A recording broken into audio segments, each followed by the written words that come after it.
দেখুন, ছাত্র সংসদ নির্বাচন ছাত্রদের একটা হচ্ছে যে প্রাণ, ছাত্র হচ্ছে কলেজের প্রাণ হচ্ছে ছাত্র সংসদ নির্বাচন। আজকে মমতা বন্দ্যোপাধ্যায়ের নেতৃত্বে যে সরকার চলছে, তারা কিন্তু সরকারে আসার বেশ কয়েক বছর পর থেকে ছাত্র সংসদ নির্বাচন করছে না। ঠিক এই অভিযোগটাই মমতা বন্দ্যোপাধ্যায় 11 সালে আগে করতেন, যে পশ্চিমবঙ্গে সিপিএম দলতন্ত্র প্রতিষ্ঠিত করেছে, পশ্চিমবঙ্গে সিপিএম অনিলায়ন প্রতিষ্ঠিত করেছে, তারা ছাত্র সংসদগুলো সিপিএম কবজা করে নিয়েছে, এসএফআই কবজা করে নিয়েছে, এই দাবিটা তারা করত। কিন্তু তারপরেও কিন্তু পশ্চিমবঙ্গে ছাত্র সংসদ নির্বাচন কিন্তু সেই মুহূর্তে হতো। কিন্তু মমতা বন্দ্যোপাধ্যায় আসার পরে তো আমরা মমতা বন্দ্যোপাধ্যায় যা বলেছিলেন তিনি তাই করলেন। তো উনি তো দলতন্ত্রই প্রতিষ্ঠা করলেন, ছাত্র সংসদ নির্বাচন তো হচ্ছে না বাংলায়।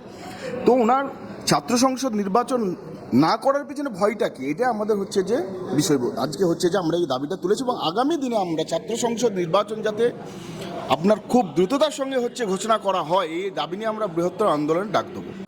বাংলা হান্টের আরো খবর দেখতে নজর রাখুন। বাংলা খবর মানেই বাংলা হান্ট।